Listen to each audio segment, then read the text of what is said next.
কি তারে তোরা কি তখন ভাত খাওয়ার লেগে নিমন্ত্রণ করা লাগবো নি? হ্যাঁ আইতাছি। নে গিল, তুমি খাই এসেছো নি? হ্যাঁ আমি খাই এসেছি, আমার খাওয়ান মিস নাই। তুমি আমার আগে খাই এসেছো? আচ্ছা আস্তে গো, মা শুনবো। এই তোর মা কিটা আমার কিনা রাখছে নি? আমার যে সময় ক্ষুধা লাগবে আমি ওই সময় খাই। মার তোর মার আগের দিন নিয়ম আমি ব্যাঙ্গ মানি না। একটু সম্মান দে, কথা বলছে না, সে তো আমার মা।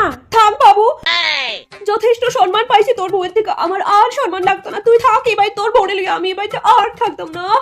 মা কিটা আমার একদম আটকানোর চেষ্টা করবাই না কিন্তু। কইতেছে আঁকাই দিতাম নি।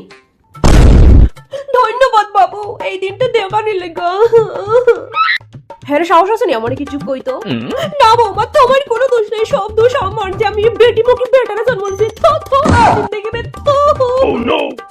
আমার যেদিকে দুই চোখ দেয় আমি সেদিকে যাই। তবু তোমরা কইতাম না যে আমি আমার ছোটবেলার বান্ধবীর বাড়ি যাইরাম। হ্যাঁ তো যান, এখানে দাঁড়িয়ে শুনতে লিগা। এখানে এত সময় না দাঁড়িয়ে যদি বান্ধবীর বাড়ি যেতে না, তাইলে এত সময় দুই বেলার খাওয়ানো হয়ে যেত। আরে তুমি সব সময় আমার লাগে লাগালাগি কোনো কেন? দেখো না আমার সত্যি সত্যি গেছে কেন কিটা। হ্যাঁ তুইও যাই তোর মার লাগে, তাইলে আমি একটু শান্তি পাইবো।